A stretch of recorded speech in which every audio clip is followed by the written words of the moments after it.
Good, y'all. Dr.Trehunna. Now, you probably seen on Instagram your favorite influencer having a little smoothie right after a post-workout, or somebody that you've been following and their body goals for you. At the end of the day, they're having some rice, they're having some canola, they're having some sweet potatoes right after their workout, right? And you're probably a follower of me, and you're like, okay, well, this man is saying that, hey, you're not supposed to be having carbs and all this stuff after workout, but I see all my favorite influencers and people whose body composition looks favorable in the way I want my body composition to be having carbs, right? Why can I have them, right? So today, what we're going to cover is the main reason why your favorite influencers are able to consume carbs, right? And why, once you get to a certain position, you'll be able to have the exact same amount of carbs too. It's just about overall what is your current lifestyle and your current goal. Okay, so just to give you an analogy of what I do on my program, right? Majority of the people that I'm literally trying to target is people who are dealing with some sort of lifestyle issue, right? Such as hypertension, such as diabetes, pre-diabetes, some sort of cardiovascular disease. They're already starting getting the stages of kidney failure, etc. All these things are preventable, and all these things are diet-based, literally. All right.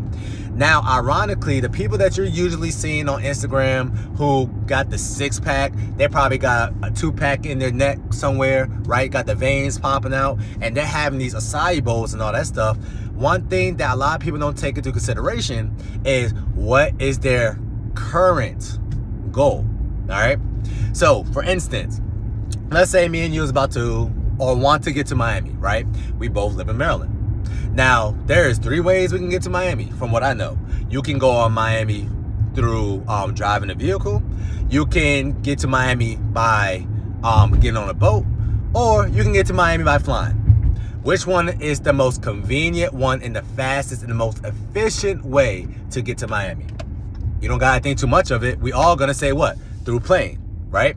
Now, you can still get to Miami through car. It's just gonna be more of a nuisance. Okay, so that's how it is when you're incorporating a whole lot of carbs into your diet. All right, especially if you're trying to see the scale drop, especially if you're trying to get into a better metabolic health. The main reason why is because a lot of people who is dealing with some sort of weight issues and having health complications, their body's already glucose intolerant, which means what? Your body's not supposed to be taking in a whole lot of glucose based off what you was doing in the past already. Okay, so when you are somebody who was dealing with some pre-diabetes or any type of hypertension, that means there was a point of time where you gave your body so much glucose, or your diet was full of glucose-dependent things, to the point that now your body is dysregulated. It cannot handle that much amount of carbs anymore based off what you was doing in the past, right? Now, if you're somebody who got a 6-pack or you got an 8-pack, or aesthetically you look pleasing, 9 times out of 10 you're either somebody who's very active, right? Or you have a firm idea of what I'm supposed to intake in my body. You have a good idea of energy balance, because when it's all said and done, it's all about calories in and calories out. There's people who definitely lost a lot of weight and they had a high carb, high protein diet, right? But guess what? These are the people that you see that they say, oh, you're only supposed to be losing about 1 to 2 pounds per week. Why? Because when you are incorporating a whole lot of carbs, right, you're basically giving your body no other choice, in theory, to basically just burn off majority of fat, because you're keeping your body in a not catabolic state. Okay, your body's in an anabolic state, which means what? In a growth state. So carbs basically doesn't help your body grow. It basically helps your body to stop catabolizing itself. Right? Now, the protein, you already know that's going to help your body grow and develop the muscles, right? Now, when you're on a low carb diet, right, if you actually know how to target majority fat loss, which I basically provide to my clients, now what we're doing is, because we're putting our body into a ketogenic or a ketosis state, now your body's already anti-catabolism. So because it's anti-catabolism, and because you're keeping your protein high, which means what? All the curves that you want to keep is going to stay. Now you get to make sure, and you know, that I'm going to be losing majority of fat, right? Which is 9 times out of 10, you're not signing up to lose weight. You want to lose fat, right? Now, when you're somebody who's incorporating a lot of carbs, you can lose that fat too. It's just going to take a lot longer. Why? Because your body got to oxidize the carbs first. So your body prefers to run off fat. But when you give your body an alternate source of fuel, which is carbs, right? It got burned to this carbs first, right? So it's kind of like, once again, if you were somebody who's running a race and you're somebody who is running 7 miles hard, right? But then you got to take an hour break versus somebody that's running a consistent 5 miles and don't take no break. Who's going to get there faster? The person who is running throughout the whole entire time. So when you're keeping your body in a fat burner state all day long, of course you're going to lose more fat faster than somebody who's incorporating more carbs here and there. Simple, right? But also, one thing a lot of people don't take into consideration when they're looking at your favorite influencers, or you're looking at somebody who you want your body to resemble as some form of fashion.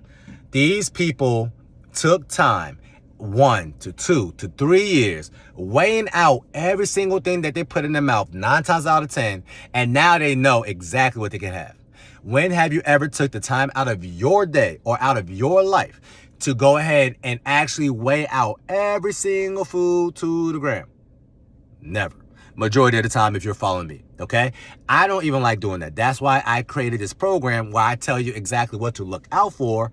And then that way you can kind of have your cake and eat it too. It's the sweet middle line, okay?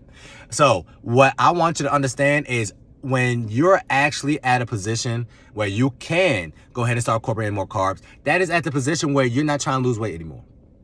All your favorite influencers, 9 times out of 10, they are now attempting to put more muscle on the frame. They're trying to be in a growth state, which means what? Carbs are going to be more conducive for you if you want to grow. Which means what? To build muscle. That's the whole purpose of growing. You want to grow muscle, not fat. Okay? Now, if there was somebody on my program, which I have women on my program who's trying to gain weight, and like, yo, Trey, I'm trying to gain weight. All I eat is broccoli, spinach, and chicken breast all day. You know what I'm going to tell them? That don't make any logical sense. Or you need to incorporate more starchy carbs. Now, ironically, a lot of women that comes across my profile, they saying, hey, Trey, I'm trying to lose weight. And you know I had to get them off? The starchy carbs. Okay? So if you're somebody who wants to grow and gain weight, that's why you see the typical bodybuilder diet is chicken and broccoli rice. Why? Because I got 2 carbs on my plate. I got protein on my plate. I'm giving my body a stimulus to grow. And if I want it to grow, that means a scale. I want the scale to go up. So if you want to see the scale drop, then it will be more conducive or it'll behoove you to go ahead and make sure you have less starchy carbs, less glucose within your system. That's just how it works, okay? That is the plain versus you having a whole lot of carbs is the carb. All right? Now, if you're somebody who wants to grow, once again, then you having a whole lot of vegetables is the carb, and you having a whole lot of starches is the plain. It's just about what is your current goal for now, okay? So I'm making this video just to let you know that I don't demonize carbs. I don't want you to demonize carbs. I want you to understand carbs. You're somebody who wants to go ahead and see the scale drop, less carbs or less starchy carbs. Believe it or not, that's what bodybuilders do too.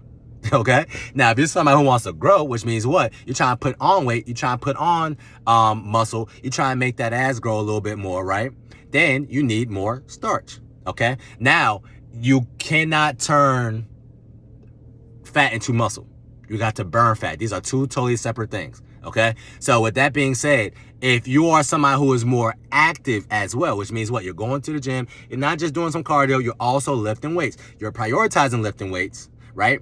Then you can have more carbs in your diet in general because you're actually burning off the carbs that you're consuming. Now, if you're somebody who's more sedentary, you work remotely, you just literally, the only time you get into a car, do any type of movement is when you get into a vehicle and you drive off, then you drive back and you basically in your house for the rest of the day.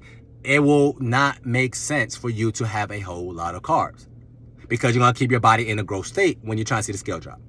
Cool. Hopefully y'all learned something today. Didn't want to go too long on this.